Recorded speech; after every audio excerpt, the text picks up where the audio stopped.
Здравствуйте, уважаемые телезрители и радиослушатели. В эфире программа «Якутск сегодня». У микрофона редактор Мария Ким. Со мной также мои коллеги Михаил Эверстов и Екатерина Голикова. Сегодня мы снова говорим о совершенно актуальной и серьезной проблеме телефонных мошенниках. Эти хитрые злоумышленники используют разнообразные уловки, чтобы обмануть доверчивых граждан и завладеть их деньгами. И, к сожалению, мы до сих пор продолжаем этим уловкам поддаваться. Как распознать мошеннический звонок? Какие меры предосторожности помогут защитить нас от обмана? В нашей программе эксперты поделятся полезными советами и расскажут реальные истории тех, кто столкнулся с этой угрозой. Не дайте себя обмануть и оставайтесь с нами. Сегодня в нашей студии Дроздова Татьяна Владимировна, начальник экономического отдела отделения Банка России. Здравствуйте. Здравствуйте. Шарафудинов Александр Николаевич, старший оперуполномоченный отдела по противодействию преступлениям, совершаемым с использованием информационно-телекоммуникационных технологий, Управления уголовного розыска МВД по Республике Саха-Якутия, майор полиции. Здравствуйте. Здравствуйте. И Владимир Борисович Скрябин, директор Якутского республиканского психологического центра, представитель общественного совета при Министерстве внутренних дел России по Республике Саха-Якутия. Приветствую вас. Здравствуйте. На студии. Снова наболевшая тема. Да. И снова мы должны до наших телезрителей, радиослушателей донести вот эту вот актуальную информацию, что происходит. Практически такая невидимая холодная война, да? И почему-то мы до сих пор, наши граждане, продолжают попадаться на эти уловки. Вот сейчас у вас хотелось бы спросить про актуальную, обновленную статистику по итогам этого года. Ну, вот смотрите, по итогам текущего года, да, октября, то есть у нас зарегистрировано 4883 преступления, соответственно, это всего IT-преступлений, да, то есть рост на 32%, если в прошлом году было 3700, да. Ну, соответственно, львиная доля это у нас мошенничество идет различные, соответственно, их зарегистрировано на 1980, вот. Соответственно, расследовано преступление 201, прошлый год было 217. Примерно то же самое, как бы у нас идет регистрация снижается, но сама ситуация того, то, что люди немного все равно бывают уязвимы в этом плане, потому что схемы, которые бывают, они немножко мошенниками обновляются, они звонят с различных ведомств, госуслуг, кем только не представляются, то есть, ну и плюс ко всему с развитием, наверное, криптовалюты всего люди пытаются инвестировать и часто на это попадаются. Вот. По ущербу, если так сказать, да, то есть ущерб он немножко снизился, он стал 804 миллиона 090 820 рублей, а в прошлом году было 945 миллионов 668 010, то есть как бы ну, это пока что снизилось за счет того, что определенная профилактическая работа проходит, и с реагированием тоже властей, и, в принципе, комплексной работы, которая проходит с нами, со всеми нашими коллегами. И вот у меня в этом моменте назревает очень такой, да, наболевший практически для всех многих нас вопрос. Вот, Владимир Борисович, вы этой информацией уж точно владеете, и как никто другой, находящийся в этой студии, понимаете, вот, под каким таким страшным психологическим воздействием находятся жертвы. Вот как они попадаются на эти уловки? Мы несколько лет назад совместно с МВД по Республике Саха-Якутия проводили исследование, но оно было небольшое, но достаточно такое показательное. И если действительно раньше, там, лет 10 назад, мы все стереотипно думали, что это пожилые люди, и подвергаются, или пенсионеры, бабушки, которые не смыслят в IT-технологиях и так далее, да, то на сегодня картина совсем другая. И эти мошенники, они же на самом деле были всегда. Просто в связи с развитием вот IT-отрасли, интернета, то вот все эти преступления, мошенничество, все переходит в основном вот эту, в IT-сферу, да. И когда мы проводили это исследование по жертвам, по результатам выборки, там выходила картина, что это среднестатистический, кто подвергся мошенническим действиям, это женщина с высшим образованием, ей 36 лет, замужем, 1 или 2 ребенка, и это сотрудник бюджетной сферы в большей степени. 90% это с высшим образованием. То есть это никак не коррелирует со стереотипным представлением о том, что это человек, который не умеет пользоваться интернетом или не умеет пользоваться IT-услугами. Это, наоборот, вот вышла вот такая картина. Среднестатистический человек, который в опасности, который имеет вероятность того, что она подвергнется мошенническим действиям и будет перечислять деньги или куда-то вкладываться вот, действительно в эти инвестиции. Вышла такая картина. Если рассуждать дальше, почему, то там, естественно, всегда этот вопрос индивидуален, и если подходить с психологической точки зрения, то это всегда личностные комплексы, как мы выявили. Конечно, там тематика такая глубокая, надо копать еще глубже, но это всегда подверженность определенному влиянию, подверженность влиянию авторитетов, послушность. Где-то это азартность. Азартность это не в том смысле, что там человек любит азартные игры, а это именно вовлеченность в процесс. То есть на сегодня мы имеем такую картину. Ну, это вообще ужасная и печальная картина же. Ну, я, опять же, тоже так думала, да, когда все это начиналось, наверное, пожилые там, да, ведомые. Но вы до начала передачи, если я вам тут говорю, что нет, я не попадусь, вы мне говорите, попадешься. Это вот насколько психологическое такое давление или воздействие просто, я вот ну, видите сейчас меня, а? Вот как я могу попасться, как? Ну, когда люди разговаривают, эти же мошенники в основном по телефону, там всегда... Я не люблю, когда люди говорят, что мошенники, они сами психологи. Нет, психологи — это очень хорошая, достойная профессия. А мошенники — это манипуляторы, которые используют манипулятивные техники. Они используют человеческие слабости, человеческие комплексы. Когда на нас влияют, ловят в момент стресса, в момент подавленности, уныния или, наоборот, когда по телефону начинают давить.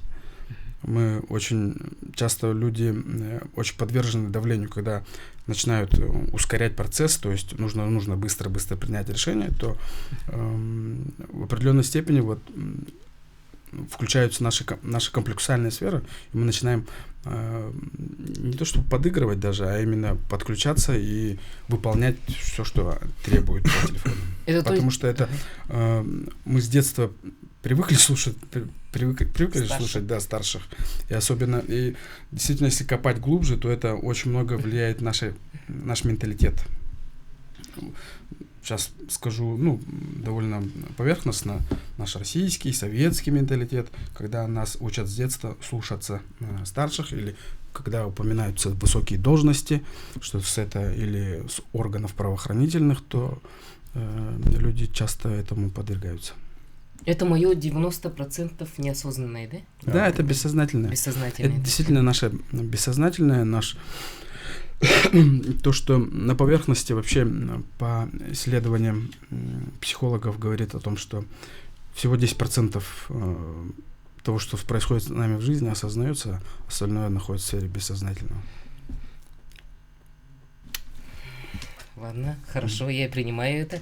И о методах потом, в какой момент мне нужно будет остановиться. По голосу же очень опытные люди, опытные мошенники по голосу могут очень хорошо определить, чего человек боится и на что ему надо надавить. У меня был звонок один раз, это было в прошлом году, ко мне позвонил, и парень так хорошо прям представляется сотрудником какого-то банка, предлагает мне всякие. А я понимаю, на громкую связь просто ставлю, тут сидят мои коллеги. Ставлю на громкую связь, и он весь там все представительно, так хорошо все рассказывает. А я же понимаю. Я говорю, а вы мне, пожалуйста, скажите, говорю, где ваша совесть? Он такой, ой, девушка, за девушку отдельное спасибо. Девушка говорит, вы, наверное, не поняли, мы не мошенники, там, Я говорю, нет, я же понимаю, что вы, говорю, у меня пошел разговор, и потом он уже под конец мне просто начал хамить. Я говорю, вот где ваша совесть? Я говорю, где была совесть, там дерево выросло. Я такая, допустим, я же могу, в принципе, устоять. Ладно, об этом мы еще поговорим чуть-чуть попозже. И вот государство и Центробанк тоже объявили серьезную войну мошенничеству и защищают граждан с помощью различных мер, в том числе законодательных. Давайте поговорим о том, какие новые законы и правила вступили в силу этой осенью и как они помогут людям защитить свои деньги от мошенников. Татьяна Владимировна, теперь вот банки Могут ограничивать суммы для снятия наличных вот в банкоматах, и в таких случаях можно произойти, и что это даст. Ну, об этой теме уже очень много говорят, и люди почему-то сразу испугались, что банки именно хотят ограничить вас в получении ваших денег. Нет, это именно защита от мошенничества. Вот мы только что обсудили, что вот психологические уловки, психологическое воздействие любого человека, в принципе, любого человека может вынудить под воздействием снять деньги, да, в банкомате и передать их посторонним лицам. И вот чтобы такого не происходило, чтобы люди там под воздействием каких-то злоумышленников, под воздействием там третьих лиц не снимали эти деньги, а банки с сентября этого года должны обязательно проверять, не находится ли человек, который хочет снять деньги в банкомате под воздействием мошенников. И для этого Банк России определил 9 признаков, да, и вот банки отслеживают эти признаки, если они хотя бы один из этих признаков определили, то они вот в этом случае ограничивают людям выдачу наличных на определенный срок. Это до 48 часов, да, и тогда человек может получить только до 50 тысяч рублей в сутки. По поводу признаков, если сразу я уже назову, да, я не буду называть все 9 признаков, назову, наверное, такие самые актуальные, которые в большей степени будут использоваться, потому что вот все остальные там посложнее, там люди не будут этим пользоваться. Вот, допустим, вы когда в банкомат ходите, вы деньги как снимаете обычно? Ну вот, пластиковой картой или QR-кодом? Пластиковой. Вот. Вот если человек всегда снимал деньги с помощью пластиковой карты, да, а вдруг сейчас начинает снимать его через QR-код, либо через виртуальную карту, это уже говорит о том, что вот человек сменил. Система сломалась. Система что-то сломалась, да, что-то странное, и надо за этим человеком посмотреть. Например, если человек начинает снимать большую сумму от 200 тысяч рублей, и банк понимает, что он буквально за 24 часа до этого закрыл большой вклад, либо перевел себе по системе быстрых платежей с другого счета ту же сумму, там, 200 тысяч рублей. То есть что-то с человеком произошло, и он начинает снимать большую сумму. Вдруг, резко у него это происходит. Ну или, например, если это какое-то там необычное место действия. Ну, предположим, да, человек каждый месяц снимает по 10 тысяч в одном и том же банкомате возле своего дома. Ну, и делает это раз в месяц, грубо говоря, да. Тут человек в течение дня пытается снять по 100 тысяч, при этом в разных концах города. Ну, то есть это вот те действия, которые не характерны для него. Место, время, сумма. И вот на все эти признаки банки будут обращать внимание. Кроме того, если, например, отказывается в выдаче денег больше 5 раз в сутки, то есть человек неправильно пин-код вводит или что-то еще делает, что-то у него не получается, чтобы снять. Банки тоже здесь ограничивают выдачу наличных с банкоматов, но делают и они это на 48 часов, они при этом уведомляют своего клиента о том, что вам ограничено в связи с тем-то, с тем-то. И человек может снять только в сутки в банкомате до 50 тысяч рублей. За это время, за этот период охлаждения 48 часов, если человек находится под влиянием злоумышленников, он может прийти в себя, он может одуматься, и, соответственно, деньги мошенников не передаст. Это как раз все направлено на сохранение сбережений граждан. Не потому, что на ограничение ваших там прав или возможностей. Нет, это именно для того, чтобы вас обезопасить от влияния мошенников. Знаете, мне еще очень что понравилось по линии банка — самозапрет. Я прям с этим самозапретом измучилась, честное слово. Я хотела взять кредит. Я установила себе самозапрет и хотела взять срочно мощный кредит. Мне понадобилась сумма 85 тысяч. И я же просто целую неделю ездила в МФЦ. Да, потому что там, я говорю, оно мне так правда понравилось, потому что за целую неделю человек остыть сможет, чуть-чуть переориентироваться и понять, допустим, если он попал под воздействие мошенников. Там, в общем-то, целую неделю ездить не надо, там, по идее, все можно сделать гораздо быстрее. За электронной подписью я какой-то поехала на 203-й микрорайон. Можно Ключ. Потом, да, вот они мне его утверждали 2 дня. Потом я еще 2 дня ждала, чтобы мне самозапрет сняли. С 1 сентября в МФЦ можете подать просто заявление о том, чтобы поставить самозапрет и снять самозапрет. И сейчас все это гораздо быстрее. Но есть период охлаждения, он 2 суток. И за это время человек все-таки может одуматься. Да, который уже под воздействием мошенников. Под воздействием, да, конечно. Вот вы сказали, что люди переводят деньги мошенникам, в том числе дроперам. Да. И вот я хотела бы узнать, давай вот нашим телезрителям и радиослушателям рассказать, кто такие дроперы, потому что они у нас еще идут уже в рамках федерального же закона. Ну, дроперы — это... Простыми словами. Простыми словами, это посредники, да, между мошенниками и жертвами. А посредники зачем они? Они тоже под психологической какой-то нагрузкой? Ну, дроперы, они могут быть как добровольно, потому что они за это получают вознаграждение. Ну, по сути, получается, что злоумышленник воздействует на жертву и говорит, чтобы он деньги перевел третьему лицу, то есть не себе, а какому-то другому лицу, которым как раз вот этот дропер выступает. А дроперы либо снимают эти деньги наличными и передают уже мошенникам, либо переводят их онлайн тоже на счета мошенников. При этом, если дропер, он может это делать осознанно, тогда он получает за это какое-то определенное вознаграждение. Но бывает и так, что дроперы, они те же жертвы буквально, они просто не понимают, что они под воздействием мошенников переводят деньги. То есть они их используют вслепую. Такое тоже может быть. Но чаще всего дроперы — это, конечно, те, которые пытаются заработать небольшие суммы. Это же легкий путь. Да? Вы получили 100 тысяч себе на счет, оттуда 25. себе оставили, остальное перевели или сняли. А это называется у нас что? Легкий заработок. А легкий заработок у нас... Ну, у нас вообще, да. А вот дроперы у вас как-то, вы за ними... Да, у нас получается, очень много схем, которые были, мы раскрывали преступления. И, естественно, там используются, мы еще называем такое понятие, как дроповские карты. То есть это дроповские карты, как предыдущий докладчик сказал. То есть ситуация в том, что поступают денежные средства, как правило, человек, который продал свою карту, он финансово тоже неграмотный, как и наши потерпевшие бывают. То есть там бывает сумма 2-3 тысячи рублей. То есть, согласно 115-му федеральному закону о легализации отмытия доходов, соответственно, у них блокируется потом в последующем их счета в этом же банке, то есть ему будет сложно открыть карту или счет в том или ином, той или иной кредитной организации. Вот. И немногие люди это знают, когда передают карты своим знакомым. То есть есть еще такое понятие, как дроповод. Ну, как бы это звучит так немножко на жаргоне, да, то есть человек тот, который собирает карты и потом перепродает их еще дальше. То есть там схема идет, бывает, одна карта может перепродаться 5 или 6 раз. И сумма идет от 2000 рублей до 50 тысяч рублей в центральных городах нашей страны. Вот. И поэтому, естественно, люди, то есть в этих мошеннических схемах есть люди, которые просто занимаются обналичиванием, то есть у них есть свои места, где они, то есть офисы, так называемые, квартиры, где они просто вот скапливают эти карты, все помогают в пособничестве, в этом мошенничестве, так скажем. И в дальнейшем потом это выводит все в криптообменниках, то есть в USDT.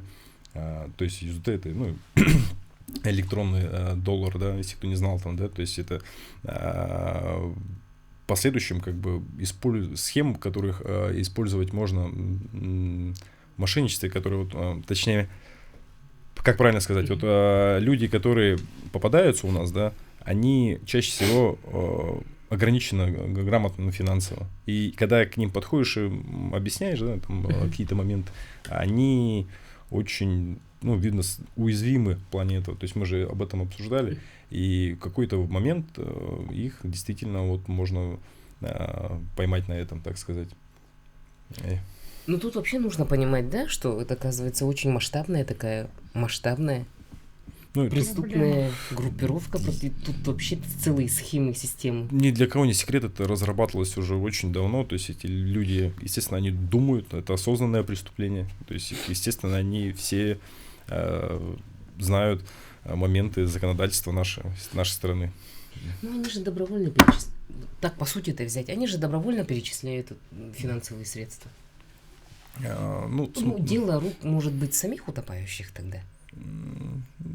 Нет, почему? Все равно гражданам нужно просто базовую финансовую грамотность знать, определенную, да, то есть... Которую пытаются донести с каждого утюга, да, но почему-то каждый день у нас по статистике там украли, тут. Видите, человек думает, что это как бы со мной не произойдет. А нужно немножко углубиться, чуть-чуть хотя бы. Тогда было бы. Вот мы сейчас. И самое интересное, вот буквально ремарку. На рекламу ходим. Буквально на ремарку. 4 минуты.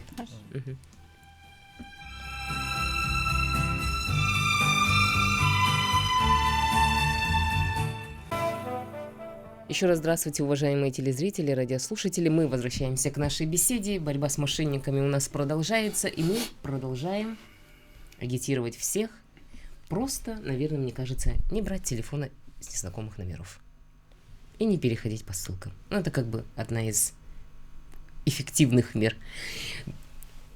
До того, как мы ушли на рекламу, вы хотели ремарку какую-то внести? Ну, было по поводу повышения уровня финансовой грамотности. Да, мы всегда об этом говорим, но почему-то люди либо не хотят повышать свою финансовую грамотность, либо считают, что если курсы, то они должны быть обязательно какими-то платными.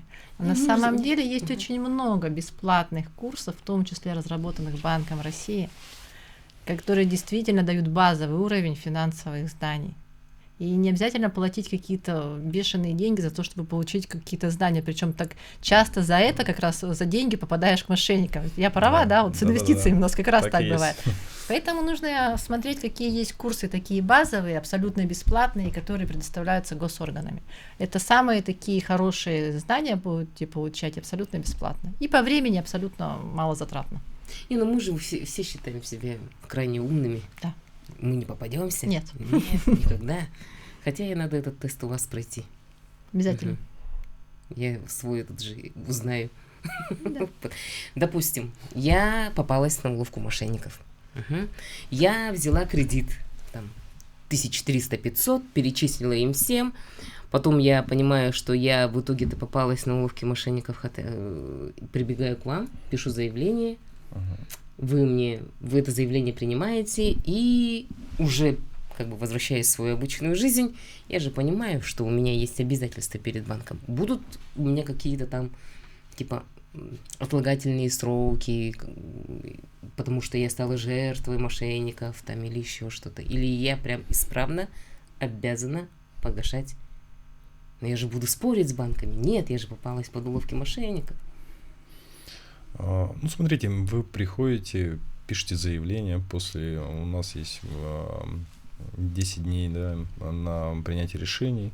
Как правило, мы чаще всего мы возбуждаем уголовные дела по данным моментам. То есть в последующем ситуация в том, что банки, вам ваши долговые обязательства, так скажем, кредитные не заставят платить, вам все равно придется их оплачивать, потому что, программы какие-то работают, но они как бы чаще всего вы сами подписывали договора, кредиты, и, соответственно, в последующем вам в любом случае какую-то часть суммы придется гасить, то есть вот такая ситуация. Я в любом случае, допустим, опять же, находясь в этой ситуации, стану психологически и душевно очень, как бы, крайне, плохо себя чувствовать. И вот, Владимир Борисович, ваш центр в любом случае к вам обращается за помощью. И что бы вы хотели бы посоветовать родственникам этих жертв? В любом случае же там начнутся вот это вот, как у нас по традиции, ты сама виновата, там, или еще что-то. В нашем обществе действительно очень, сильно принято осуждение, да, и часто люди, которые к нам обращаются, действительно стыдятся, но все обращения в наш центр, они анонимны, можно записаться и получить консультации, поддержать себя, прийти в порядок и уже понять, понять, какие действия нужно предпринять, чтобы прийти в себя и, восстановить свое психологическое здоровье, да. Другое дело действительно, что почему мы над это поддаемся, никто не застрахован и никто не сможет. То есть очень важно знать самого себя, да. Часто по нашим наблюдениям, по нашей практике, люди думают, что знают себя на 100%. А чаще всего это бывает наоборот. Те, кто, не обязательно те, кто стали пострадавшими от действий мошенников. Часто люди склонны сильно переоценивать себя, свои возможности, когда нам звонят там и начинают, например, льстить, обращаются по имени, впечатляют. Есть психотип людей, которые очень подвержены лести. Или элементарно просто жадность человеческая, что человек хочет все больше и больше там заработать. Даже дело не в деньгах, а в самом процессе. И часто очень бывает, когда люди на нас давят, торопят. Часто это бывает по якутскому времени от 6 вечера до 23. И вот с этих других регионов это же всем, часто правоохранительные органы знают, что эти звонки бывают с территории Украины, и они имеют также идеологический характер. По всей нашей стране они имеют определенные точки, куда, во сколько звонить и на что давить. Поэтому мы всегда рекомендуем, важно заниматься собой, скажу, может, какие-то банальные вещи, знать себя, изучать себя, какие у нас слабости. Люди не застрахованы и при этом не надо стыдиться того, что произошло, нужно предпринимать действия. И вот в этом моменте я хочу обратиться к нашим телезрителям и радиослушателям. Может, кто-то из вас является жертвой дистанционных мошенников. Мы приглашаем вас к нам в студию, рассказать свою историю, поделиться с нами. В любом случае... Это будет полезно обществу. Другим, опять же, не попадаться под такие уловки. И статистика, вы сказали, по сумме она вроде бы меньше. Это я говорю, это действенные меры самого государства, соответственно. То, что мы делаем, тоже какой-то возымеет меру, то есть и совместная работа, в общем, всех ведомств, подразделений, так скажем. Просто хотелось бы пожелать, наверное, гражданам в первую очередь, как я уже говорил, финансовой грамотности и понимать о том, что ваши денежные средства, накопления, они, бережно к ним относиться, потому что бывают ситуации, когда разговариваешь с человеком потерпевшим, и он очень в таком реально психологической яме находится, так скажем. Он говорит, я не знаю, что мне делать дальше, и очень жалко людей становится. То есть вплоть до суицида же. Бывают случаи, у нас были в военных районах, что люди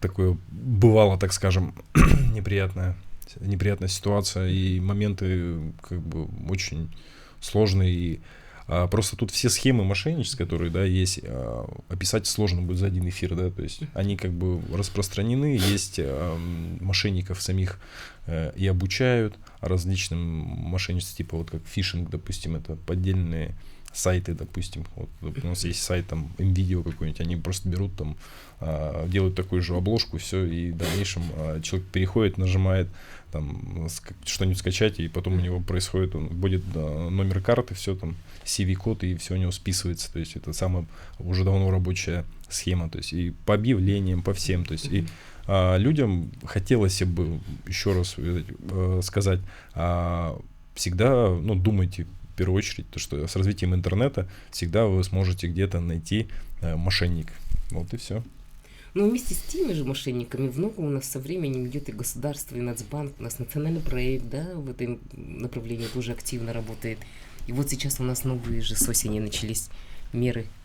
Это была, инициатива Банка России, были предложения, которые были внесены для рассмотрения в Госдуму и сейчас приняты на законодательном уровне. Вы правильно заметили, вспомнили про самозапрет на кредиты. Кстати, хороший такой действенный метод, очень потому что самозапрет на кредиты, его же можно поставить с разными условиями.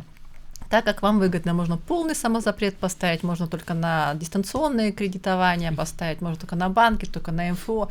То есть там очень много вариантов, когда вы можете выбрать тот, который подходит больше всего вам. Но помимо самозапрета, очень многие люди тоже предлагали, и в том числе психологи предлагали даже, и представители правоохранительных органов предлагали именно период охлаждения по выдаче кредита. И сейчас с осени этот период охлаждения есть. То есть он действует на сумму от 50 тысяч рублей. Когда вы заключаете кредитный договор с банком, подписываете, то в зависимости от суммы кредита вам деньги будут выданы наличными, либо перечислены на расчетный счет в течение определенного времени. Если у вас сумма от 50 тысяч до 200 тысяч, то вы получите эти деньги через 4 часа после того, как подпишете договор, не раньше. А если сумма свыше 200 тысяч, то только через 48 часов. То есть вот тот момент, когда вы находитесь, если под воздействием мошенников, вы все-таки поймете, что за 2 суток можно понять, да, прийти в себя, может быть, вам кто-то близкий там как-то на вас посмотрит, что у вас какое-то действие, как-то вы себя ведете неправильно, может быть, поговорят с вами. И вот этот вот период охлаждения, на него не начисляются проценты, от него можно отказаться от этого кредита. Если человек понимает, что он находится под воздействием мошенников, он просто обращается в банк и говорит: все, я кредит не беру. И вот эти вот суммы от 200 тысяч, они довольно большие уже. И здесь вот как раз государство позаботилось о том, чтобы человек принял решение осознанно и понимал, что он действительно, что он делает. Нужен ему этот кредит, не нужен ему этот кредит. Самостоятельно он его берет или под влиянием третьих лиц. Потом период охлаждения, он не распространяется, например, на покупку недвижимости. Потому что тут у вас все очевидно. Да, тут все напрямую. То есть ипотеку вы берете, здесь уже все понимается. Это распространяется на потребительские кредиты. На кредиты по образованию, потому что деньги перечисляются в вузу напрямую. Если вы покупаете авто в автосалоне, там тут тоже банки перечисляют деньги сразу в автосалон. Поэтому вот здесь этот период охлаждения, он не действует. Если вы берете кредит с созаемщиком, либо с поручителем, то есть тот человек, который может, если что, вас остановить. То есть одна голова хорошо, а 2 же лучше. Поэтому вот в этом случае, если есть созаемщик либо поручитель, то в этом случае тоже период охлаждения не действует. И вот исходя из этого, когда подумали о том, что есть созаемщики, есть поручители, которые могут остановить, например, основного заемщика или что-то посоветовать, ведет также сервис второй руки на все операции. Очень удобная такая услуга, и, возможно, она больше, может быть, для старшего поколения все-таки, но иногда, может быть, на какие-то крупные суммы есть необходимость установить и для себя. Что такое сервис второй руки? То есть вы определяете операции, и определяете сумму, и в зависимости от этого принимаете решение не только вы, но и тот человек, которого вы назначите своим как сервис второй руки. Допустим, вы решили перевести деньги там 100 тысяч. Начинаете делать перевод, а банк направляет уведомление вашему доверенному человеку, который должен подтвердить этот перевод. Если вы находитесь под воздействием мошенников, второй человек, он просто с вами свяжется, спросит, действительно, зачем, почему, куда, а не находишь ли ты под воздействием мошенников. И если он убеждается, что все нормально, он просто подтверждает, перевод проходит. Наличными снимается или что-то такое. Если нет, то банк просто не выполняет операцию.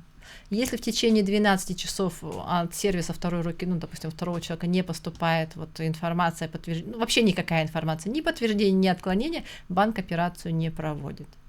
Человека, который в сервис второй руки, вы назначаете сами, то есть тому, кому вы доверяете. Но дело в том, что человек ваш доверенный, он не может по вашему счету не проводить самостоятельно никаких операций. То есть он только либо подтверждает, либо отклоняет то, что делаете вы. Самостоятельно он доступа к вашему счету не имеет, никакие операции без вас проводить не умеет. Это просто как подтверждение, как второй, как экономисты. Я же экономист, да, как экономисты говорят. Это как вторые глаза. То есть ты смотришь цифры, проверяешь, а второй человек за тобой смотрит, и как бы... Послед-контроль. Да, послед-контроль. 2 глаза хорошо, 4 лучше. Здесь также 1 голова хорошо, 2 лучше. Это поэтому те нововведения, которые тоже помогут людям обезопасить себя от мошенников. Все равно это возможность немножко подумать, осмыслить, остыть и понять, сам ты берешь кредит или все-таки под воздействием кого-то. И тогда не надо будет бежать в полицию и писать заявление: извините, я взял под воздействием мошенников. Тоже есть такая государство, Банк России, так хорошо, психологи, Министерство внутренних дел, полиция, так все хорошо о нас заботятся, о потенциальных жертвах, чтобы мы не попались, и приглашают своих уже попавшихся жертв, там на разговоры, беседы по делу. Но есть же случаи, что они вас даже не слышат. Да, таких часто бывают случаи. То есть у нас даже бывает то, что приходят граждане, и в дальнейшем они не верят в то, что они действительно находятся в стенах управления, допустим, у нас, и, получается, верят человеку, который по телефону говорят. То есть и вся ситуация, мы убеждаем их, да, мы действительно сотрудники, показываем удостоверение, вы видите людей в форме, которые на проходной, как бы... Находясь в управлении. Да, находясь в управлении или здании вообще какого-либо отдела полиции, часто, такие ситуации бывают, люди прям действительно уже не знают, во что верить им.